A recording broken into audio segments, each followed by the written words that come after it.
You already know what time it is. Welcome back into the NFL with AJL, episode 108, coming at you on YouTube and all the long-form content platforms.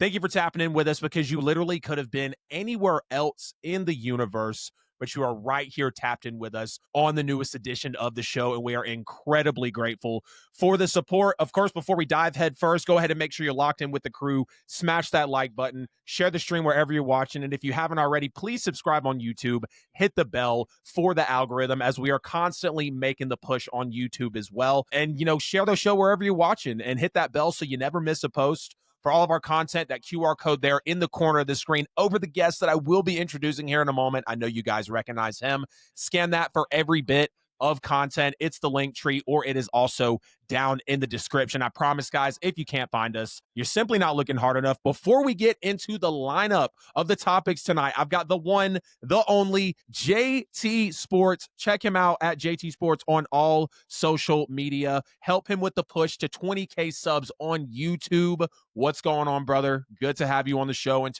thank you for taking the time out of your schedule to be with us today. Hey, man, I appreciate it. It's always good to be on here talking football, college football. We're only like 3 days away from week 0. Crazy. Iowa State, Kansas State, the NFL season. We're 2 weeks away from the real thing, even though they say the preseason isn't real football. But if it's not real football, then what is it, AJF? Because they ain't out there playing 5-second wrap up. They ain't out there playing flag football. They ain't two-hand touch. So it got to be a little real.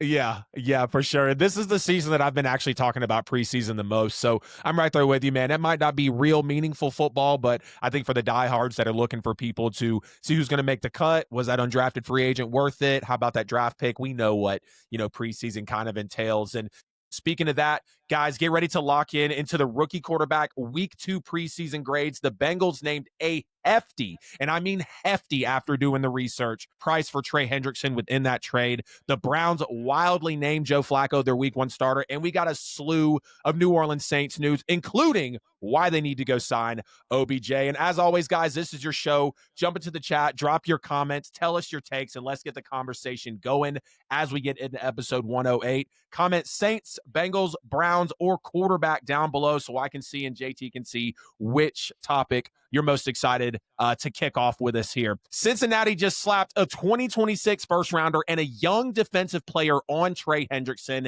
and that ask could really change the NFL landscape overnight, depending on where Trey Hendrickson goes. But it isn't really about the picks, JT. It's about whether anyone will actually give the guaranteed cash, not the duration, not the actual value, which is apparently not the hang-up. It's the guaranteed money that Trey Hendrickson wants and really deserves. 17 and a half seasons, or 17 and a half sack seasons, back-to-back years, led the NFL in pressures, coming off the All-Pro, coming off the Defensive Player of the Year candidacy. What is your opinion on the Bengals wanting a first-round pick for next year? And they also want a young defensive player. Give me your thoughts on that asking price from Cincinnati. The Bengals don't want to trade away Trey Hendrickson. That's why the asking price is so high. They essentially want to offer that they can't refuse because they don't truly want to part ways with Trey Hendrickson, man. Right. It's one of those situations where you're fighting with your girl. She's packing her bags up. She's saying she's about to leave, but she knows she's not about to leave, and you know you're not about to let her leave. The Bengals are trying to find a compromise, and with how bad that defense looked against the Commanders the other night, boy, you giving up a touchdown drive in only 4 plays? Then you were getting carved up by the Eagles' second-string offense. They need that brother on the field. They know they need that brother on the field. Oh, yeah. AJF, my guy, the Bengals defense is downright atrocious. They did nothing but get worse, and they already were terrible last year. So you tried to say Lou Anarumo was the problem. You remember Lou Anarumo, the dude was a finalist for several head coaching jobs a few years ago. Yeah. Now all of a sudden he gets fired. He's a bad defensive coordinator. When did this happen? Nobody becomes a bad defensive coordinator overnight. Why did Lou Anarumo become bad? Maybe it's because the Bengals decided they didn't want to re-sign Jesse Bates, who still is an all-pro with the Atlanta Falcons. They didn't want to retain Von Bell. Then you have a bunch of misses in the draft, and here you are, once again, not willing to pay your best player on defense the same mistake that the Bengals are attempting to make with Trey Hendrickson is what they made with Jesse Bates. When they went to the Super Bowl, they had a bunch of guys on that unit that they drafted. Now those guys are gone. Now you get rid of Trey Hendrickson. Who else are you going to have? It definitely ain't going to be a guy who had 4.5 sacks 4 years starting in college and Shamar Stewart, and it damn sure ain't anybody else on that defensive line or in that secondary. The Bengals know they got to pay Trey Hendrickson. It's just a matter of who's going to fold first. Yeah. Is it going to be Hendo? Is it going to be the Bengals? Is it going to be a team that comes forward and just ends up offering them, what they're asking? When I saw this asking price, JT, I was a little jaded because I thought it was kind of light considering what we've seen past superstars, either offensively or defensively, which is actually a pretty good split of the differences with the trade capital with, between offensive, defensive players. And what we've seen them get moved for in the past, because again, you're talking about Trey Hendrickson, back-to-back 17.5 sack seasons, leading the league in sacks in back-to-back years, having the most pressures in the NFL, the most sacks in the last 2 years, coming off the All-Pro, the DPOY, and even outside of 2022, he hasn't had less than 14 sacks as a Cincinnati Bengal. So he's more than outplayed that 4-year, $60 million deal. And you look over the last 5 years, the last 4 years, if Trey Hendrickson is not first, he is only second to either TJ Watt or Myles Garrett. So we clearly understand, and we don't really have to overstate what Trey Hendrickson has done. But when you look at the types of trades that have happened within recent memory, here's the two most recent kind of defensive superstar trades that I think of. Von Miller to the Rams. The Broncos traded Von Miller to the Rams November of 2021. They sent a 2022 second round and a 2022 third round pick. In steps Von Miller. LA wins the Super Bowl, and it was clearly great. You look at the Brian Burns deal. When he went to the Giants, the Panthers traded Brian Burns to the Giants March of 2024, really a sign and trade. Giants sent a 2024 second and a fifth, and then they signed Brian Burns to that big extension. And it was really, kind of a premium move because you had that first or second tier asset and then a big contract. And the contract part is what's going to hold a lot of teams up, right? Like, people don't realize when you trade for a player, you are also trading for their contract. Ding, ding, ding. Trey Hendrickson just so happens to be in the middle of a contract year, and he is a true top-tier, top-end pass rusher. Now, when you look at those defensive trades, okay, there wasn't any first-rounders that were thrown around in there, and if you think about it, the Bengals want a first-rounder, and then if they want a young defensive player, that can probably equate to a first or second-rounder,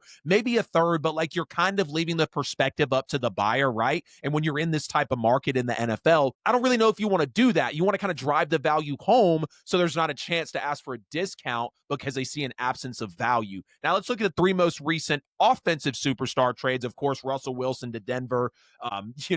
Denver traded the absolute house for him, 2 firsts, 2 seconds. They had a 5th rounder, a slew of players just for Russell Wilson, and a 4th rounder that came out on the back end. Tyreek Hill was acquired for 5 draft picks, a 1st, a 2nd, a 4th in 2022, and then a 4th and a 6th in 2023. Then he comes in, signs a 4-year, $120 million deal that he's looking to, play the last year of. And then when the Jets traded for Aaron Rodgers and they got him in the 2023 first round pick, which is a number 15 overall, and the 5th rounder, the Packers basically swapped first rounders with them, went from 15 to 13, got 2 seconds and a 6th. So really the Packers got a first round pick and 2 seconds.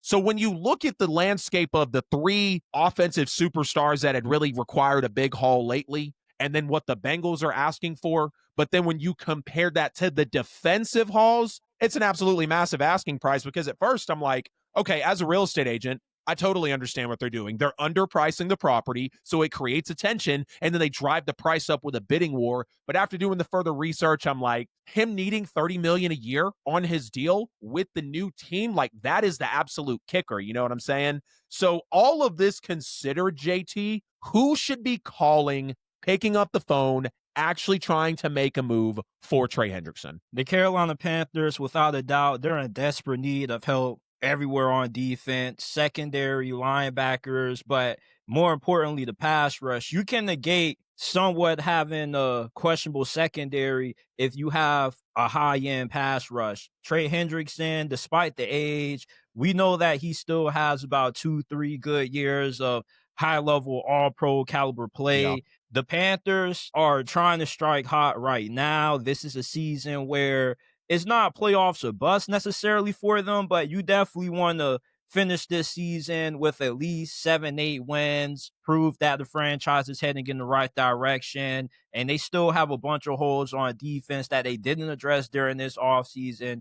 Getting Trey Hendrickson would make things a lot easier for their defensive coordinator in terms of the style of defense that he likes to play. You already got JC Horn, so without having a good number 2 corner alongside of him, if you can get a high level pass rusher like Trey Hendrickson, it definitely is worth the price. The Carolina Panthers, more than likely, they will be using the first round pick that they would trade to the Bengals for Trey Hendrickson on the edge rusher anyway. Some people feel that they should have went Jalen Walker or James Pierce instead of Ted McMillan. Mm-hmm. So when you Mm-hmm. keep overlooking your defensive problems and you keep ignoring them, eventually you're going to have to make a move. Maybe getting a veteran like Trey Hendrickson is the one to make, although not ideal being it's so late into the offseason. The season's just around the corner. Yeah. Yeah. Very good points there, man. No doubt. I've got a few of them here. So you guys stay with me because I think there are a good bit of people in the NFL who would like to employ a 17 and a half sack season in the form of Trey Hendrickson. So with Trey Hendrickson officially being on the trade block for a first rounder and a young defensive player, these NFL teams need to be picking up the phone to make.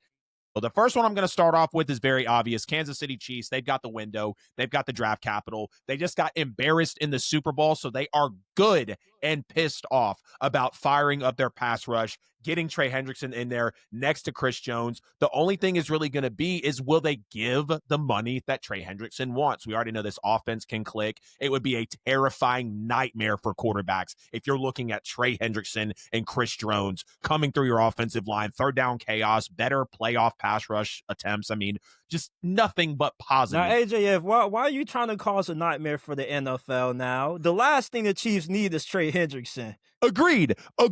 And the last thing the Chiefs want to probably do is watch him go somewhere else in the conference, so they have to deal with him potentially later in the postseason. I'm not trying to make the NFL a bad place, right? But like, if you look at the fact that Chiefs just got embarrassed, I There's feel already like conspiracies out there that is rigged for the Chiefs to win. Yeah. Is this the NFL's equivalent to the Luka Doncic wig? 100%. That would be we would have outlets going crazy, and people would probably be predicting Kansas City to go undefeated. They'd be all back in on the dynasty all over again. This one's probably going to make you think the NFL would turn upside down as well, but this is one that I think that has actually been gaining traction because this team has been wanting to add another piece to the pass rush, and that is the Detroit Lions. Just think about it. Hendo and Hutch, rushers at law. It just has a great ring to it, doesn't it? Like, that would be perfect for the pride of Detroit and that fan base. A clear need for edge, a clear need for pressure, and they have the cap flexibility to actually fit Trey Hendrickson, and it's a win now roster. You know, they're one of the few teams that will actually give that money, give that in the pick and the player, and then also pay that money to Trey Hendrickson to make him happy. It's financial, it's competitive, and it would just be a great team to actually go out and get Trey Hendrickson's services. I think if you think of an immediate coach fit for Trey Hendrickson getting traded somewhere, you got to take a look at the New England Patriots, right? Vrabel's system really values that versatile edge play, third down pressure. Trey Hendrickson would cleanly and easily slot into that Mike Vrabel defense. I mean, you see New England in the postseason, there's reports about them chasing that pressure, ramping up that production, and it would be nothing but positives for Trey Hendrickson to jump in there. They have the money. It's a schematic need. But the only thing about New England, which mine kind of makes it speculative,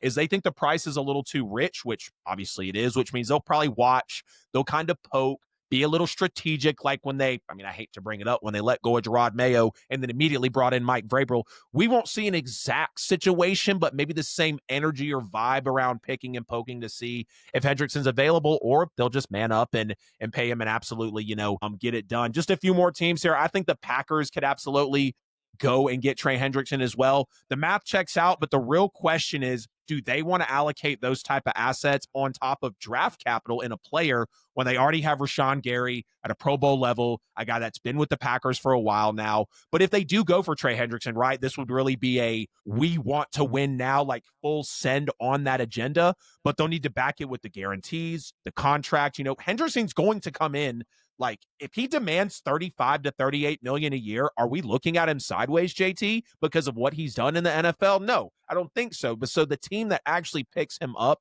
is going to have to be, they're going to need to be prepared to absolutely just unload the bag. Seriously. The Commanders, they need a star pass rusher badly. I think Hendrickson just immediately upgrades that, and it's exactly what helps a young secondary really improve on those short downs and really just getting off the field. I mean, Hendrickson, Wagner, Luvu, Miller, but the cap space is a little tight for Washington, and because of what the Bengals want and of Hendrickson's contract, it could get a little iffy. And then one that I think nobody's really thinking about, I'm going to throw it out there. Max Crosby and Trey Hendrickson would be absolutely insane if it would be able to make it happen. It checks all the boxes. They need it.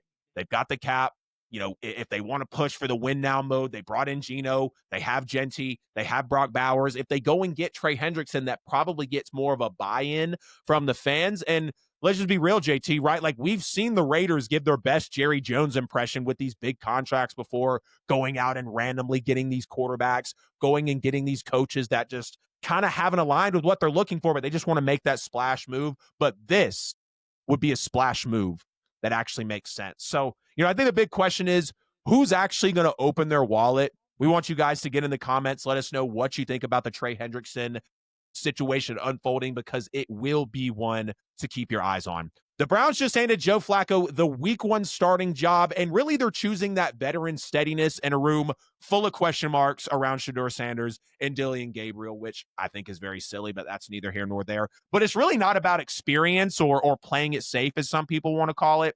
It's just really a blunt verdict on the rookies, right? Like, neither quarterback sold the job well enough to Kevin Stefanski, so Cleveland chose that short-term stability over that bold rookie development. And I'm sure they are petrified to give the keys to Shedeur Sanders, as stupid as it sounds. And, that changes the timeline for the quarterback of the future, but it also changes the timetable for wins as well. Do you think this was the best move, JT, for the Browns, considering Shedeur's start and then injury, and then Dillon Gabriel's injury, and then preseason debut that we just saw in week 2? It makes sense for the Browns to go with Joe Flacco. He knows the system. They're crossing their fingers that he can rekindle some of that magic from that infamous playoff run that they made 2 years ago. Yeah. But ultimately, they know that Joe Flacco is just a temporary solution. Even he knows that he more than likely won't last the entirety of the season.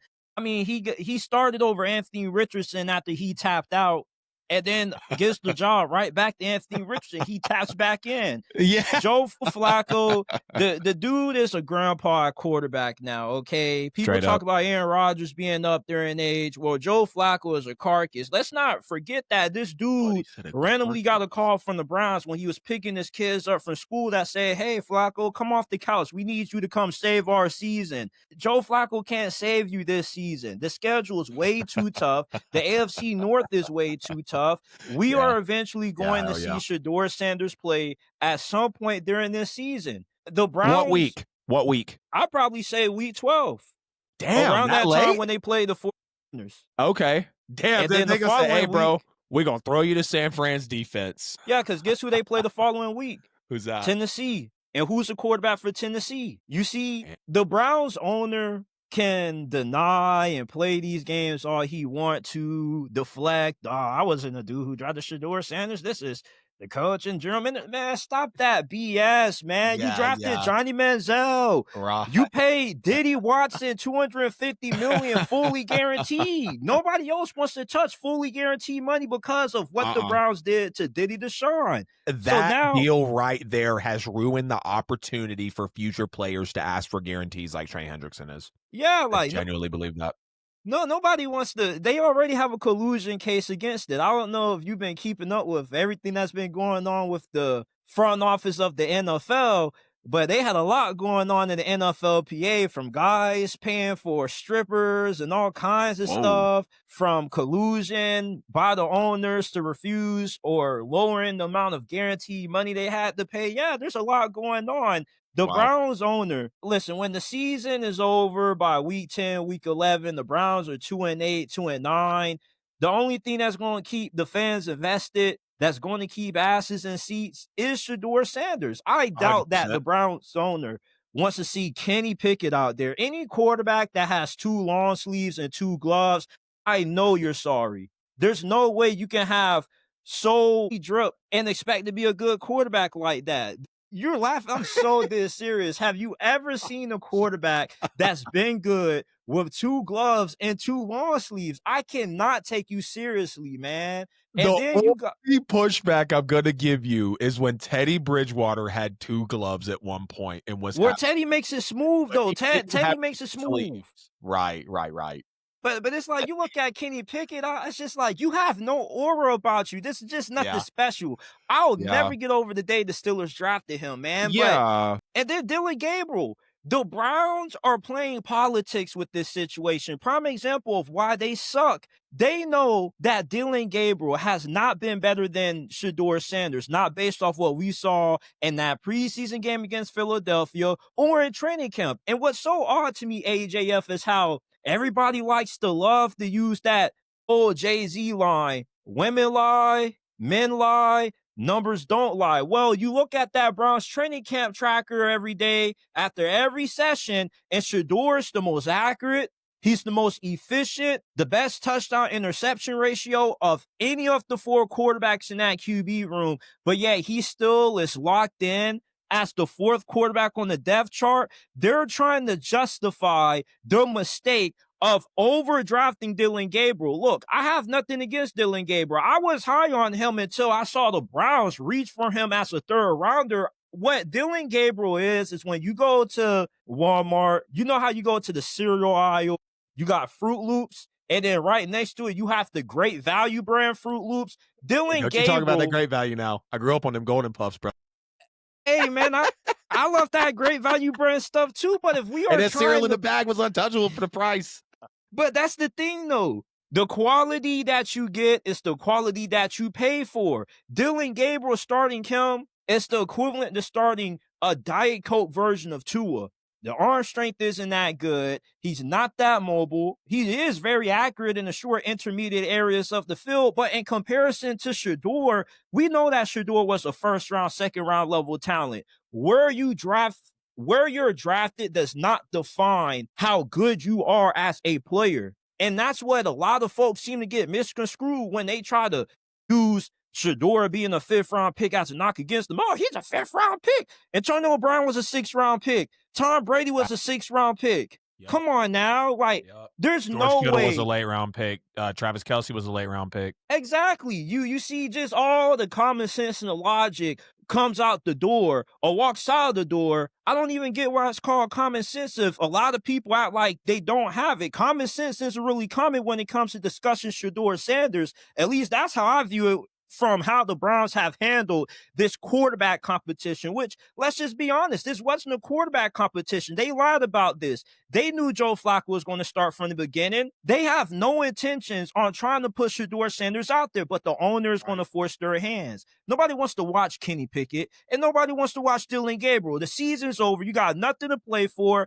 Throw Shedeur Sanders out there, get that money, get that bag, and let's see what this brother has. If there's anybody that I'm going to bet on, I'm going to bet on the last name of Shedeur Sanders. There's just no way you can tell me that Shedeur Sanders is destined to fail with the genes of Deion Sanders. This isn't Bronny James. This is Shedeur Sanders. This is somebody that everywhere he's gone, Jackson State, put them on the map. Did you even know what Jackson State was before Shedeur got there? Be honest with me. No, not at all. Did you watch Colorado football before Shedeur got there? Nope, sure didn't. When Shedeur Sanders at the Combine said that if you want to change the culture of your franchise, you draft me. If you're not trying to change the culture, pass on me. The Browns are obviously not trying to change the culture because they want to go with old man Joe Flacco, no drip Kenny Pickett, and weak arm Dillon Gabriel. Disgusting how they've handled this quarterback situation, man. I'm sorry for being so long. It irritates the hell out of me, man. Yeah, it rubs me the wrong way too. I'm not so much publicly displeased with it because I know that Shedeur's got what it takes. And I look at the Shedeur situation kind of like I did with Jalen Hurts. Kind of incorrectly drafted. Why do it when Carson Wentz is on a big deal? Same thing with, Deshaun Watson being on a big deal, even though he wasn't going to be played.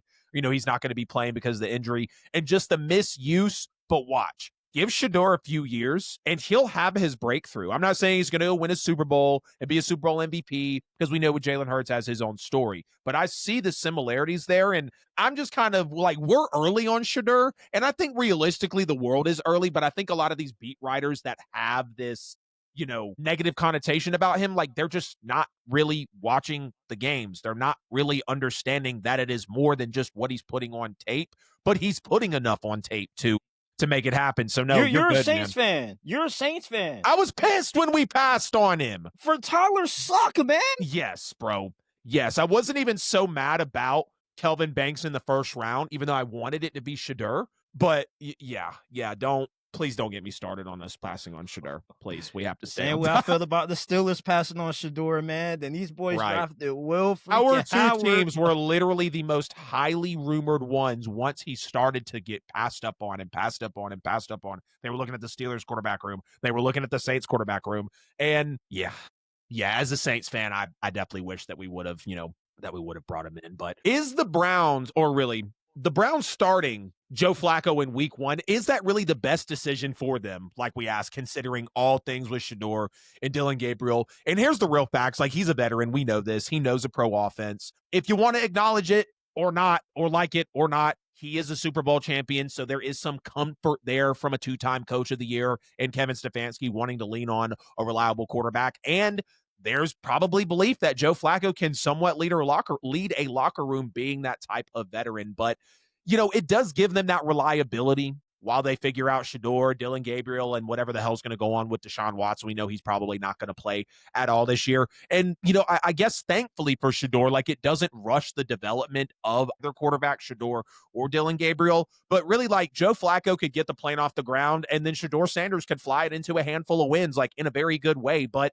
yes, it is so extremely disappointing for a guy that's heralded as a 2-time coach of the year to pick this in Joe Flacco over what Shedeur and even Dillon Gabriel have showed you, because I feel like I may be on an island. I thought Dillon Gabriel, outside of a couple of bad throws, which, yes, one of them was a pick 6, I thought that he looked okay, all things considered. And when you have the GM publicly supporting Shedeur Sanders and even Dillon Gabriel at times, but then you're not wanting to actually have this buy-in and start them. And I understand the sitting behind the veteran mentality, but I think everyone, literally everyone, wanted to see one of the rookies, more notably Shedeur Sanders, get the nod. But again, like I said, when we open it up, like, it clearly shows that neither rookie is selling themselves right now well enough to Kevin Stefanski for them to, actually win the job. Because let's not forget this either, JT. The Browns have the second hardest strength of schedule this year. Now, I know that's very, very varied stats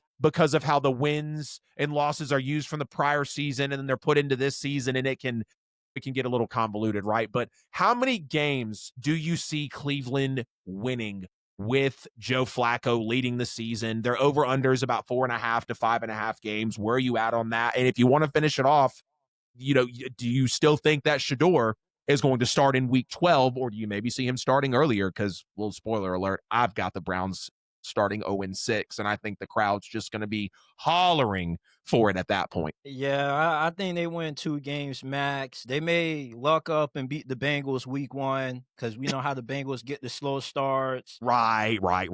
Maybe they string along like a few other upsets, but I don't see them going too far, man. I think by the time you get around Thanksgiving, late in the season, you already took that 8th loss. Essentially, you're eliminated from playoff contention. Jimmy Haslam gets the band together and says, okay, what are we doing here, man? The season's over.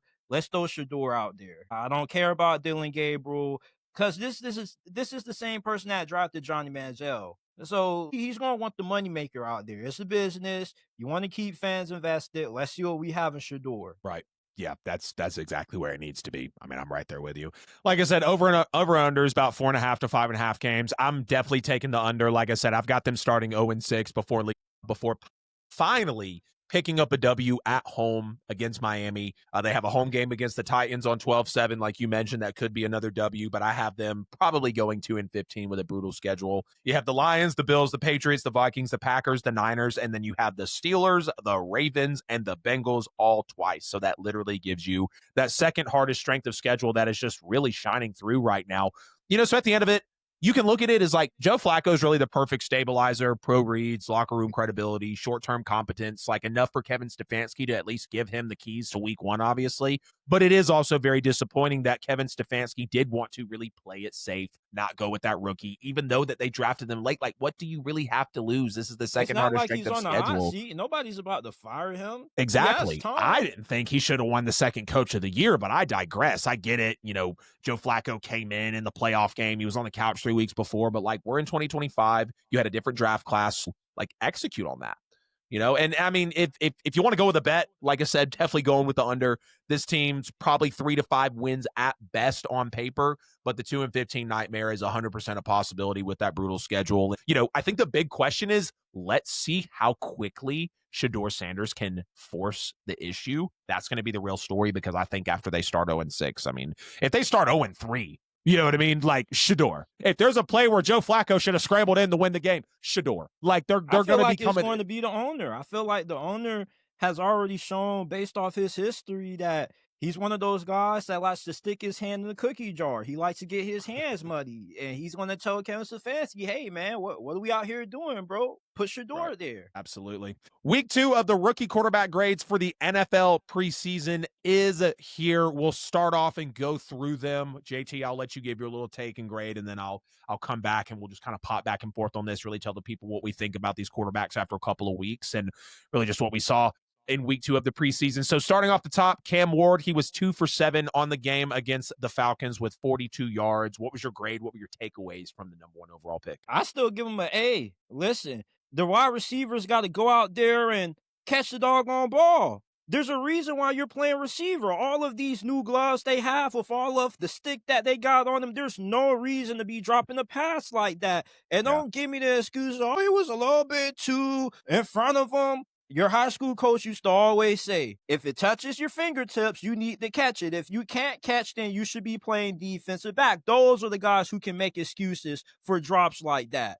Can't be out there leaving money on the field, dropping dimes, especially beautiful ones like that. Cam Ward is already a top 10 quarterback. The Titans just Whoa. need to shut him down for the rest of the Whoa. preseason. We don't need to be risking any more injuries. Listen, Cam Ward has already shown that he's one of the ones. He has the respect of the locker room. He's scrapping with Jeffrey Simmons. I Yeah. mean, this is a guy, man. This is one of those alphas. Tennessee has already seen enough. Put a better receiver on the field than Van Jefferson. Put the Travis Hunter Destroyer out there, a league Iron Manner. Yeah. Alec Ironmaner was absolutely nasty in college, and I thought it was great that they picked him up too.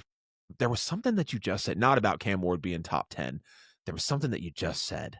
Receivers got to go catch the ball. We got all these gloves for a reason. Yeah, no, I don't know. But yeah, either way.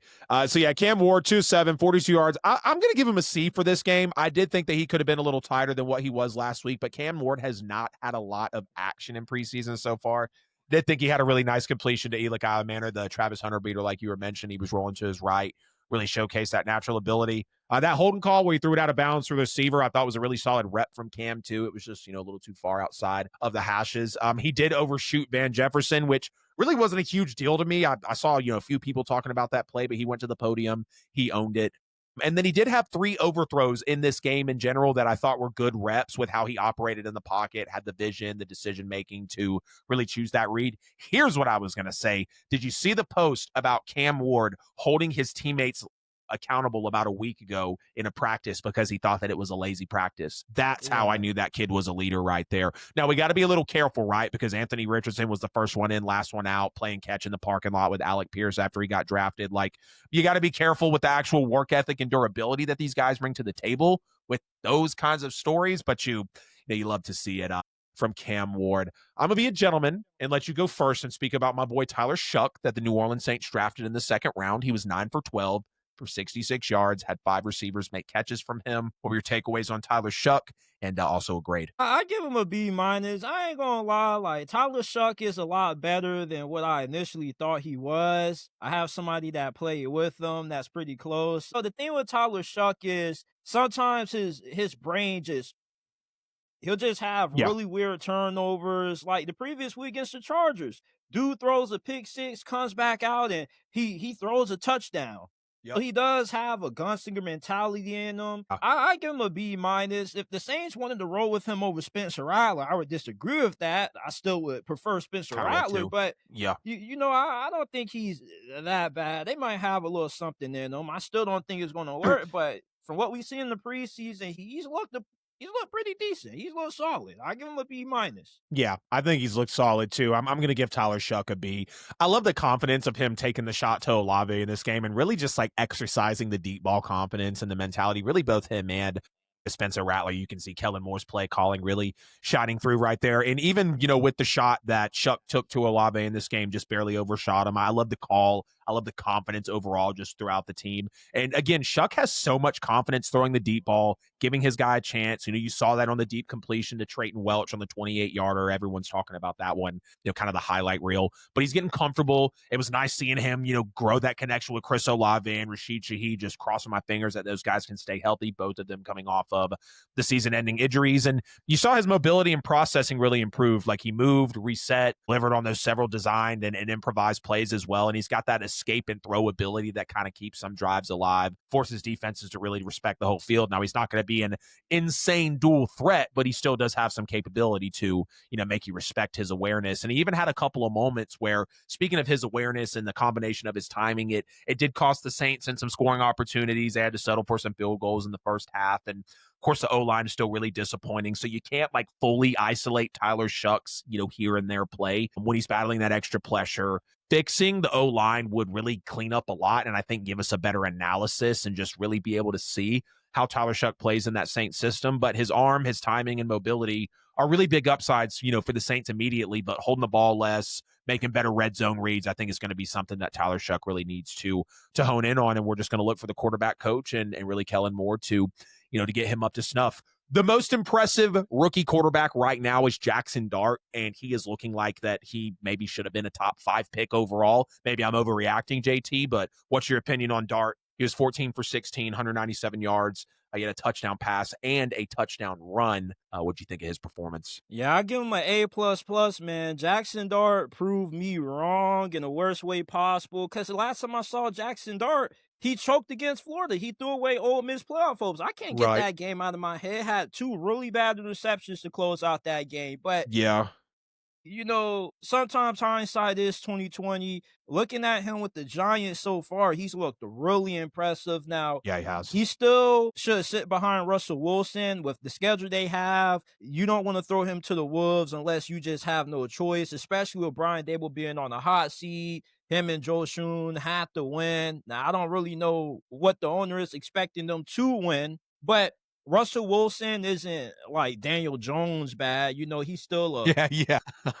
a ish around quarterback. He's not going to lose you games necessarily. He'll keep you in them with the Right. offensive prowess of Brian Dable. Maybe you can get a little bit more juice out of us that the Steelers, the Broncos with Sean Payton were unable to get out of him. So Jackson Dart is more so the season's over. Let's just throw him out there. But hey man, if he was in a better situation where the schedule wasn't as tough, I'll say go ahead and throw him out there. And I wouldn't even have a problem throwing him out there if I wasn't on the hot seat. Yeah, because you already know I'll be shocked if the Giants don't clean house head coach and GM wise once the season's over. Yeah, I'm going to give Jackson Dart an A as well. Like I said, 14 of 16, almost 200 yards, 2 touchdowns in this game. The first pass, he's just immediately flashing his skill set. Pressure breaks the pocket instantly. You can see him react, move a little more urgently in the pocket, but he wasn't panicking. Sidearms it in for the screen pass, just giving what the defense gave him, and it ended up being a big gain and conversion. So it's like sometimes you don't have to be Batman. You just got to be Bruce Wayne. Just check the box, live to see the next play, give what the defense has given you, and really move forward. And he even had an opportunity to scramble for a first down and really show his, mobility before he got tripped up at the line earlier in some of his snaps. And I think what's so impressive about Jackson Dart right now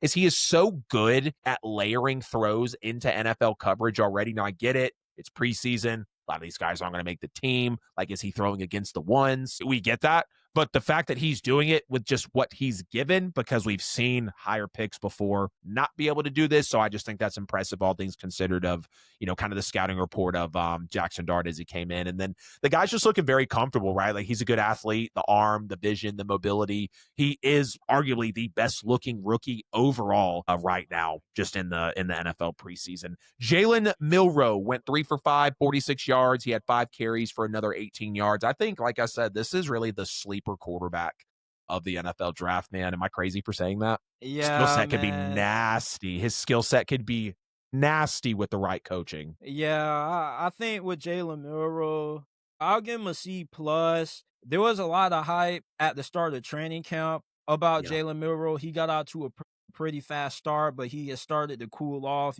Are now starting to understand why his draft stock fell so rapidly throughout the course of last season. It's Yeah. just a This is the consistency, same Jalen man. Milroe that Nick Saban benched for Ty Simpson, who's about to take the starting job this year for Kalen DeBoer. Yeah, man. The issue with Jalen Milroe is that he doesn't have the ability to hit the layups with consistency. Can you hit Right. a 5-yard slant to an open receiver 10 out of 10 times? We Literally. know that you have the ability to hit the deep ball, but when you have a quarterback who throws a deep ball more accurately than he throws anything else, that's a huge concern. Now, unlike Anthony Richardson, the expectations for Jalen Milroe aren't as high. You can say the expectations for Anthony Richardson weren't high, but with Jalen Milroe, you get somebody that has 2 years of experience playing in the SEC. He has had some good games. He was really good against Alabama and, well, against Georgia, and Yeah, don't more remind me. times than not.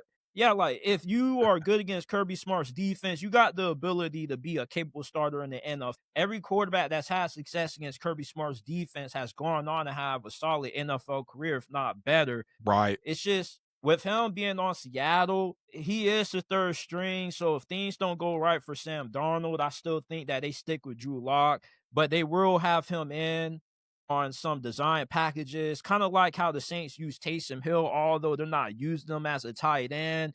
They Right. already had a possession in their previous preseason game. They got really creative with the tush push. They had Sam Darnold in the backfield behind Jalen Milroe underneath center. So they already have a bunch of creative ways to get him involved. And he is going to be on the field. He will get significant playing time because the dude is 6'2", 30 pounds. He's built like a Ford F-150 at quarterback. Nobody's really trying to tackle that, especially when you have the blend of power and elusiveness that he has. Doesn't really get hit too often, but at the same time, he will put that shoulder down and run through you. Oh, yeah.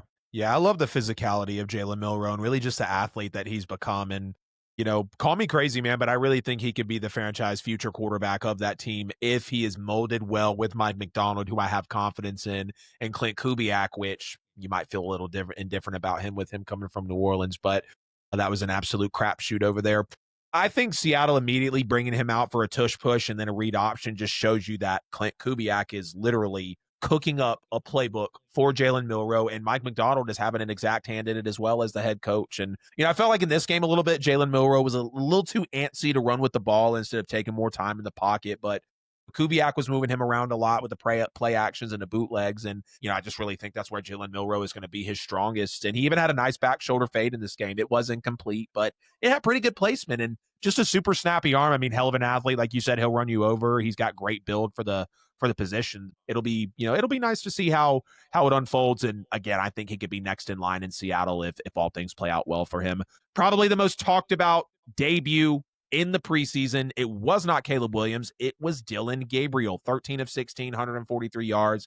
He did have a pick six. What was your opinion of his debut and what grade would you have for him? D minus. Was not Woohoo! impressed. So Didn't take any shots downfield, nothing more but 5, 8-yard dink and dunk. I wasn't impressed with Dillon Gabriel. The 2 interceptions he threw, okay, one of them I'll give him somewhat of a pass, even though I don't really think he should have tried to force that with so much traffic, 2 receivers in the area. He was better off just killing the play, throwing right. it out of bounds. I'm just not a believer in the Browns' vision for Dillon Gabriel. When Not you the Browns' play, vision, right. yeah, like, you play majority of your games in cold climate. Dillon Gabriel doesn't have a strong arm. I was getting into an argument with somebody about this. You can, if you want the example of what arm strength is, look at Cam Ward's throw to Van Jefferson.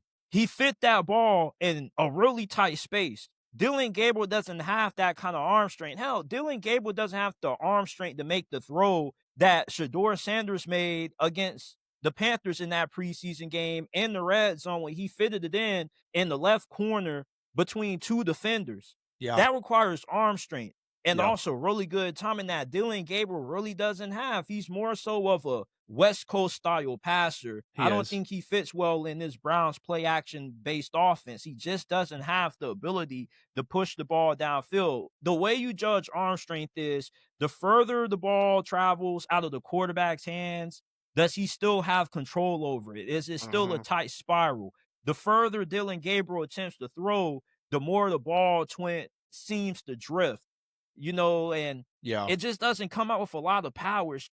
You feel me? Short, intermediate, 5, 15 yards downfield, he's good at that.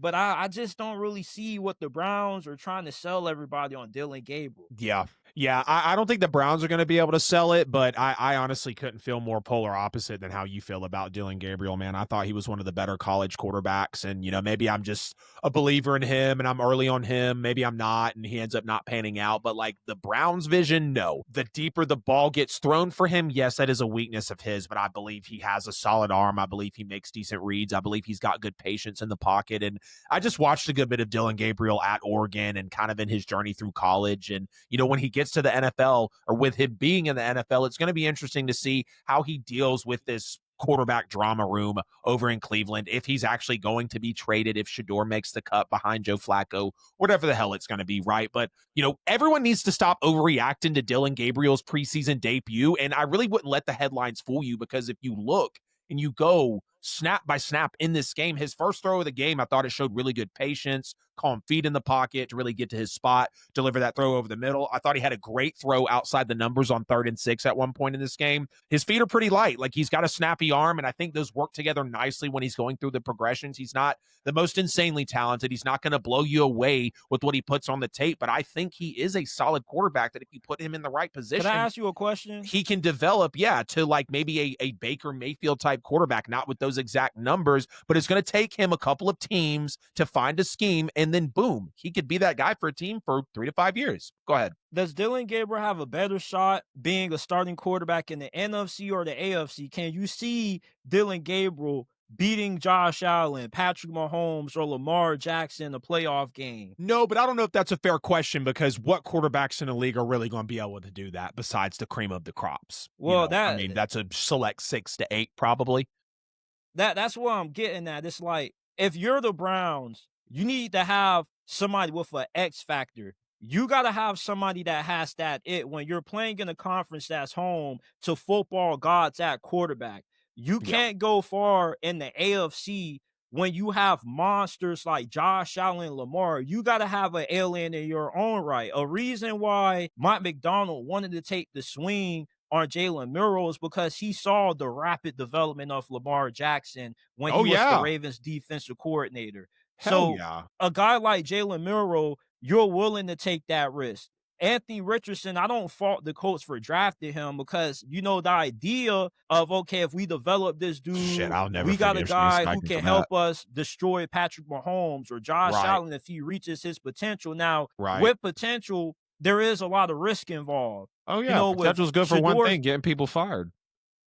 exactly, and the thing with the AFC is, with a quarterback like Dillon Gabriel, even Yeah. if he does reach his potential, right? You start having the conversation that you're having with Tua, very good quarterback, but you question, even if he's in the right situation, can he outgun a Lamar, a Mahomes, a Josh Allen? In the NFC, like Jalen Hurts isn't some kind of slouch. Like, Jalen Hurts is a Right. really talented quarterback, Oh yeah. a really good runner of the ball. Oh yeah. Jaden Daniels. So, like, with Dillon Gabriel, it's more so one of those things that I don't necessarily want to say he's like Brock Purdy, but that's kind of what his ceiling is. Can you get over the hump with a Dillon Gabriel Right. compared to Shedeur? With Shedeur, it's like Right. he may not be the most talented, but he does have an it factor about him. He's really Right. poised, and Yeah. anytime the game is on the line, he has ice in his veins. Right. Yeah, I don't know if Dillon Gabriel would be the quarterback to get you over the hump. I mean, I don't envision the guy as a Super Bowl champ or an MVP, but I mean, I could see him, consciously floating in the 12 to maybe 15 quarterback range because I thought Dillon Gabriel was a better quarterback than Jalen Milroe coming out of college. And I think everybody would agree with me saying that because we saw Yeah, Jalen Milroe struggle with the absolute fundamentals sometimes and literally got yeah. benched for Ty Simpson. But that's why it's going to be interesting because, like, Dillon Gabriel is not going to be a guy to get you over the hump, but like if a team wanted to confide in him, like, I don't know, like I said, maybe the Bucks did with Baker after he hit a few stops and after the Seahawks are trying to do with Sam Darnold after he hit a few stops. Like, it's kind of hard to compare to the rookie, but I'm hoping you guys can kind of see what I'm going for with, like, it just takes them a little bit to get It settled depends in. on the fit. Geno Smith.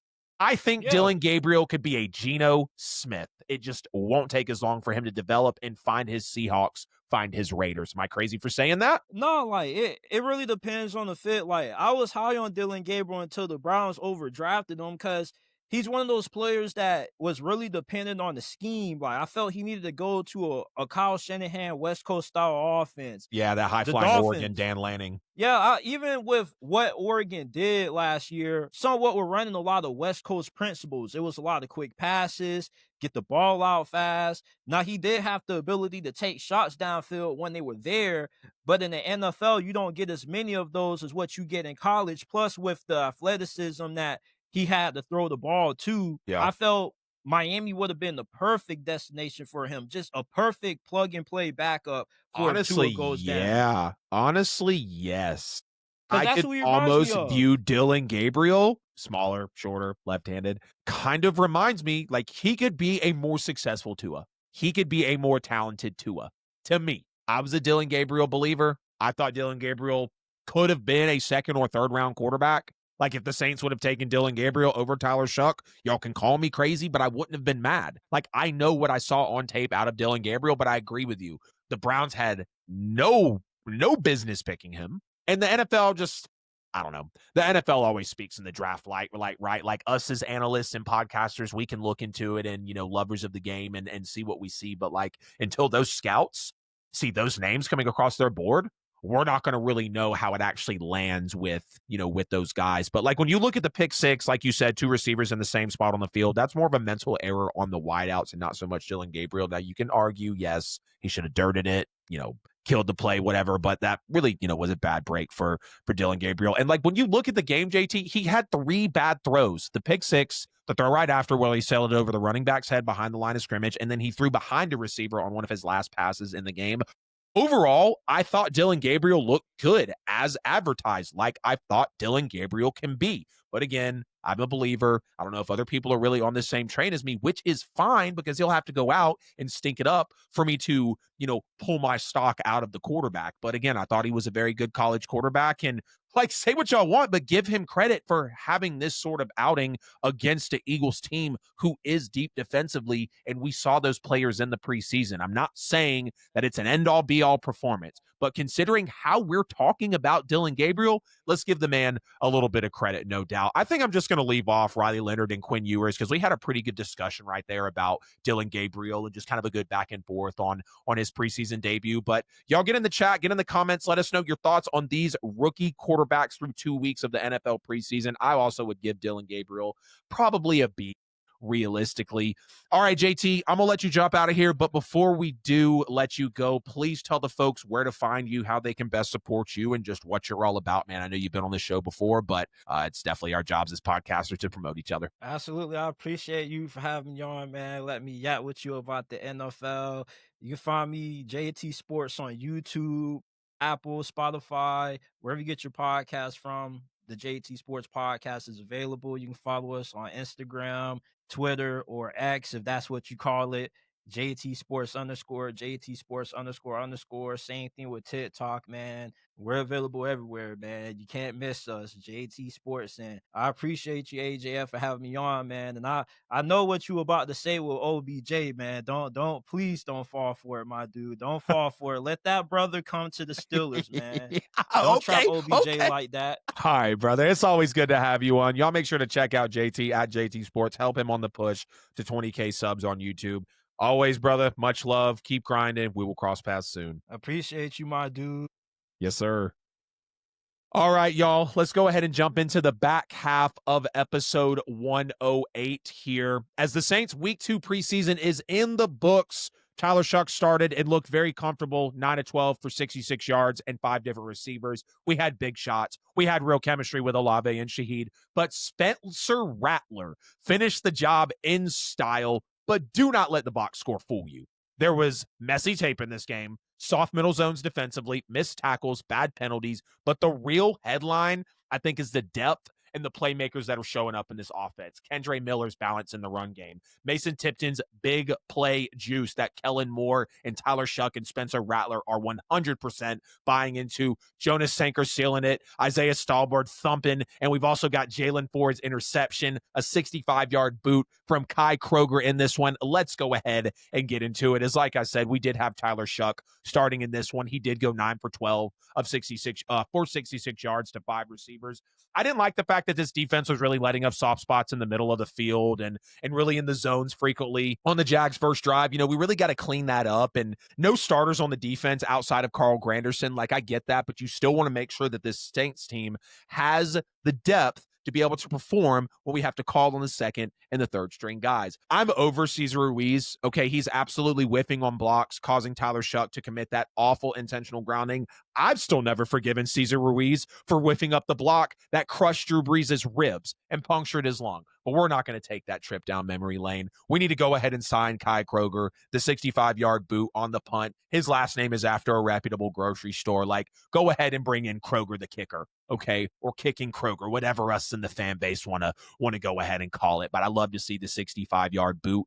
Kellen Moore bringing the 9th best scoring offense in the league over the last 6 seasons to us is definitely starting to show a little bit week after week. And that was with 2 seasons of having injured quarterbacks. If you take those out, it's the fifth best offense on average. Now, Trevor Etienne and Tank Bigsby were just absolutely chewing us up on the ground in this one. And again, I know these are not starters for the defense playing, but it is a clear reflection of our depth defensively. And it's just very clear that this secondary isn't on the same page just yet. They're not gelling. I'm really taking a look at Brandon Staley. He does kind of make me nervous considering what his last defensive responsibilities were when he gave up over 60 points to the division rival in the Raiders before he got fired. But I got to tell you, I love seeing Chris Olave. I love seeing Rashid Shaheed getting some time in this game.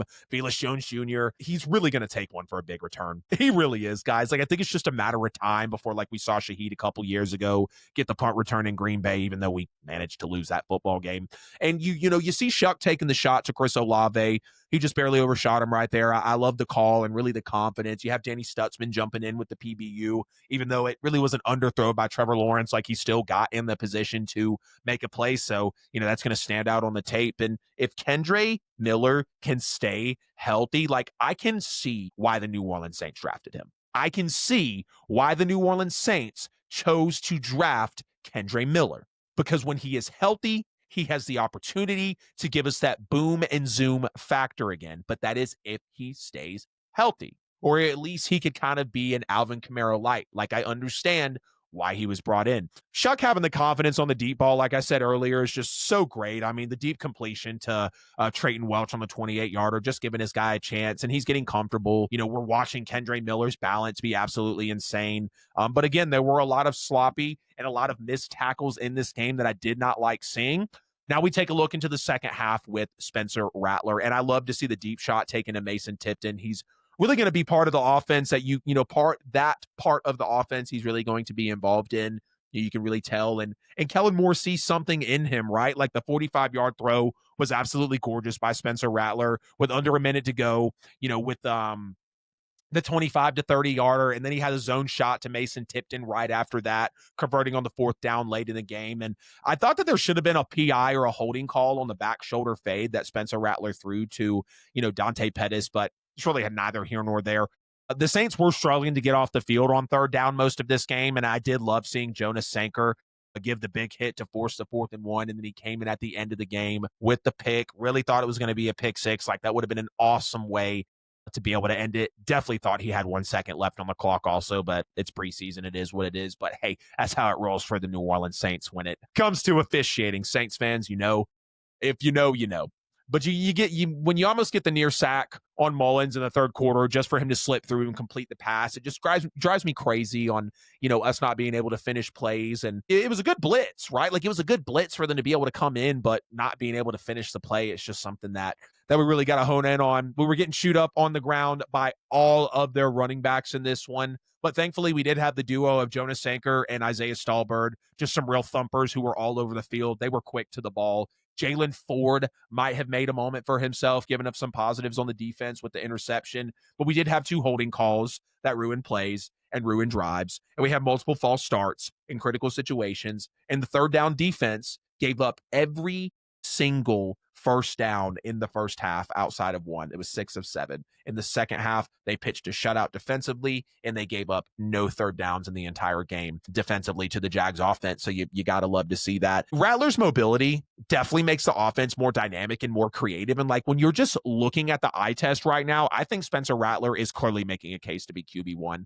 I would love Shuck, our highest pick at quarterback ever, to be the one to take the job. But if he's just not showing it right now, then that is okay. He can be a reputable backup and then punch in if Rattler is not able to really hold it down all season. Now, am I confident about Spencer Rattler as the year goes on? Not necessarily, because can he actually handle a full 17-game season with the schedule that the Saints have? But when you look with the eye test, Spencer Rattler is clearly separating himself from Tyler Shuck in the QB1 battle. Like, you can take a look at the box score or you can take a look at the tape. And I think I'm going to rest my eyes on the tape here. Like, Spencer Rattler is just so fearless, throwing into windows, layering in coverage. We saw that in Oklahoma, and we saw that, in his college career. But it does feel like a tough quarterback battle so far, but I think Spencer Rattler is a notch or 2 above Tyler Shuck right now. Again, I love Jonas Sanker coming in and just making those plays, with Stutzman as well, and Spencer Rattler leading a 9-play, 82-yard game-tying drive, including 3 big throws to Tipton and Pettis, and his scramble in for the tie on the 2-point. I mean, what can you say about it? Truly, the guy did what he needed to do to tie the game, and he put the team on his back. The New Orleans Saints might need to give Spencer Rattler the starting job after his week 2 performance in the preseason, because he just made his QB1 case even stronger, and here is exactly why. He repeatedly turned chaos into plays, patience in the pocket, elite pocket elusiveness, and the kind of scramble throws that keep drives alive, make defenses respect you, and keep the offense creative. He was picking up blitzes, taking hits, and he delivered the ball when it mattered. That 9-play, 82-yarder that I'm going to mention again, that game-tying drive with 3 huge completions to Tipton and Pettis, and then you get a 2-point scramble like you're just the ultimate dual-threat quarterback.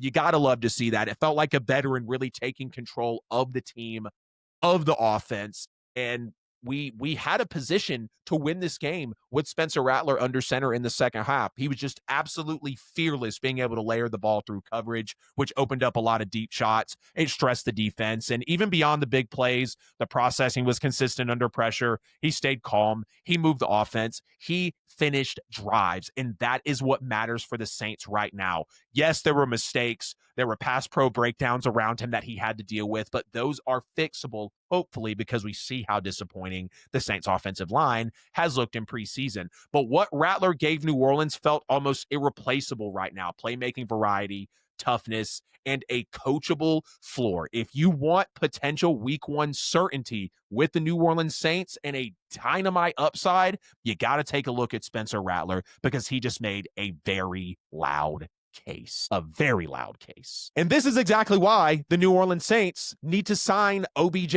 And it's about more than OBJ just being from New Orleans, but it's about Kellen Moore in the quarterback room having a proven veteran wide receiver who's won a Super Bowl and can absolutely give energy to a locker room. We know the Saints need another veteran wide receiver so badly right now. Like, Brandon Cooks is nice, but Rashid Shaheed and Chris Olave are coming off of injuries on the year. Olave has struggled to be healthy. We hope that Shaheed has gained some weight to stay healthier.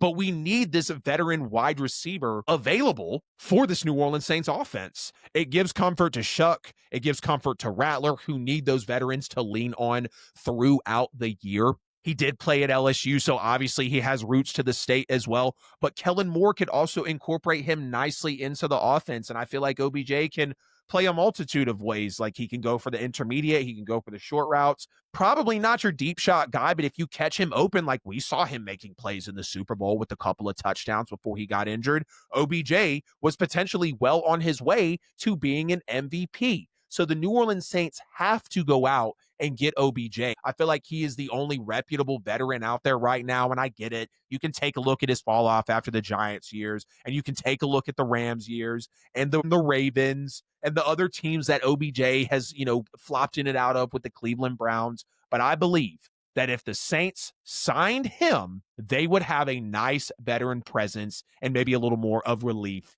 in this locker room. That's going to be the cut for episode 108, Rookie Quarterback Week 2 preseason grades. The Bengals named a hefty asking price for Trey Hendrickson. The Browns named Joe Flacco their Week 1 starter, and a slew of Saints news. If you loved a take or if you hated one, hit us up. Please comment, share, and roast us on socials, because I promise we read everything. And before you head out like SpongeBob does in the meme, make sure you're locked in with the crew at NFL with AJL. Smash that like button. Share the show wherever you may be watching it. Please leave us a review on podcast platforms. Subscribe on YouTube and hit the bell. That QR code in the corner of your screen. It is also the link tree down in the description of this video. It is every bit of social media and podcast content at NFL with AJL. I promise you, if you can't find us, you ain't looking hard enough. Thanks for chopping it up with me. Thank you for sticking with JT and I on the show. Stick with us. We're going to have the same energy. We're going to bring you more heat, and we're going to bring you real takes that you cannot get anywhere else. We will see you guys in the next one.